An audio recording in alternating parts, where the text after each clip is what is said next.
আসসালামু আলাইকুম, স্বাগতম টি অ্যান্ড এম ব্লগে। আজকে আপনাদের সামনে নিয়ে এসেছি দারুণ মজার একটি রেসিপি, ভেটকি মাছের ভুনা। আর এই ভেটকি মাছের ভুনা খেতে অনেক সুস্বাদু হয়। প্রথমে আমি কড়াই বসিয়ে দিয়েছি, আর কড়াইয়ে দিয়ে দিয়েছি পরিমাণ মতো তেল। তেল গরম হয়ে এলে আমি পেঁয়াজ কুচিগুলো হালকা বাদামি কালার করে ভেজে নেব। তো দেখুন, পেঁয়াজগুলো হালকা বাদামি কালার করে ভেজে নেওয়া হয়ে গিয়েছে। এখন আমি এর সাথে অ্যাড করব রসুন বাটা, আদা বাটা। রসুন আদা বাটাগুলো হালকাভাবে একটু ভেজে নেব, যাতে কাঁচা গন্ধটা চলে যায়। এরপর এখানে একে একে অ্যাড করব হলুদের গুঁড়ো, লাল মরিচের গুঁড়ো, আর সাথে দেব পরিমাণ মতো লবণ।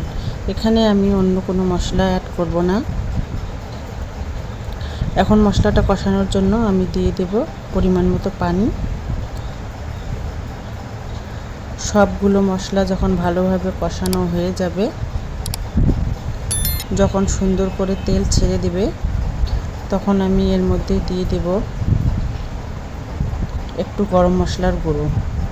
আর এই গরম মশলার গুঁড়োর সাথে আবারও আমি 1 মিনিট ভালোভাবে কষিয়ে নেব। এখন আমি দিয়ে দেব ভেটকি মাছগুলো।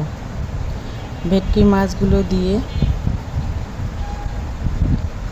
আমি ভালোভাবে সাবধানতার সাথে নেড়ে নেব, যাতে মাছগুলো ভেঙে না যায়।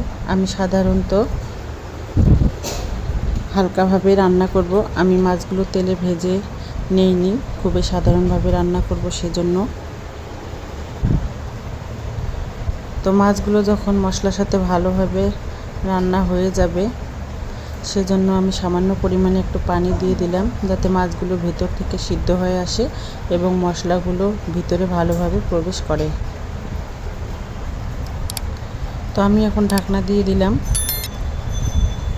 10 মিনিট পর আমি আবারও ঢাকনা খুলে নিয়েছি এবং মাছগুলোর এক সাইড হয়ে গিয়েছে, আর অপর সাইডটি আমি উল্টিয়ে দেব, যাতে ভালোভাবে মশলাগুলো লেগে যায়। তো এই দেখুন, আমি উল্টিয়ে দিচ্ছি। আর ভেটকি মাছ এভাবে রান্না করলেও ভালো হয়। অনেকে ভেজে রান্না করে, ভেজে রান্না করলেও ভালো লাগে, এভাবে রান্না করলেও ভালো লাগে। আর গরম ভাতের সাথে জাস্ট অসাধারণ লাগে। তো আমি আবারও ঢেকে দিচ্ছি। আমি আবারও ঢাকনাটা তুলে নিয়েছি। তো এই দেখুন, নিচ থেকে তলায় কিন্তু একটু লাল লাল হয়ে এসেছে এবং তেল ছেড়ে দিয়েছে। তার মানে মাছগুলো আমার কষানো হয়ে যাচ্ছে। তো আমি আবারও উল্টিয়ে দিলাম।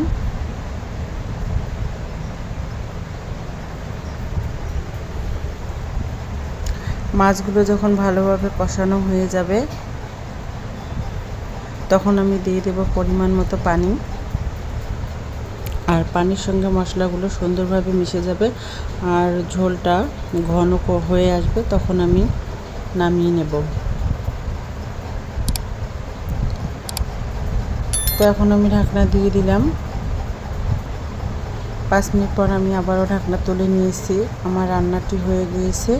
আর নামানোর আগে দিয়ে দেব সামান্য পরিমাণে একটু পাঁচফোড়নের গুঁড়ো। এই পাঁচফোড়নের গুঁড়োটা দিলে একটা অসাধারণ স্বাদ হয়, খেতে খুব ভালো লাগে। তো আমি পাঁচফোড়ন দেওয়ার পর আবারও 5 মিনিট ঢেকে রাখবো, তারপরে নামিয়ে নেব। তো ভিডিওটি ভালো লাগলে অবশ্যই একটি লাইক দেবেন, আপনার মতামত কমেন্টে জানাবেন এবং প্রিয়জনদের সঙ্গে শেয়ার করবেন। অনেক অনেক ধন্যবাদ।